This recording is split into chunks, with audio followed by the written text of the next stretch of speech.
আগের দিন first time কোনো অর্নামেন্টস বানালাম, আর সেটা ছিল চুড়ি সুপার ক্লে দিয়ে। কিন্তু ভাবলাম চুড়ির সাথে ছোট্ট একটা মানানসই কানের দুল হলে মন্দ হয় না, তাই একই মডেলের বানিয়ে নিলাম কানের দুলও।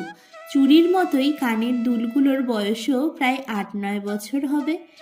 এই লাভ শেপের এই কানের জোড়া অনেকবার পরেছি, তাই এর শেপটা একই রেখে একটু মেকওভার করে নিলাম। প্রথমে রেড সুপার ক্লে দিয়ে এর বেসটা ভালোভাবে জড়িয়ে নিলাম, তারপর ছোট্ট ছোট্ট কাঠগোলাপ চুড়ির ম্যাচিংয়ে এর ওপর বসিয়ে দিলাম। যে কোনো হলদি অনুষ্ঠানের জন্য কিন্তু একদম রেডি। ইচ্ছে আছে এর সাথে একটা মালাও বানানোর।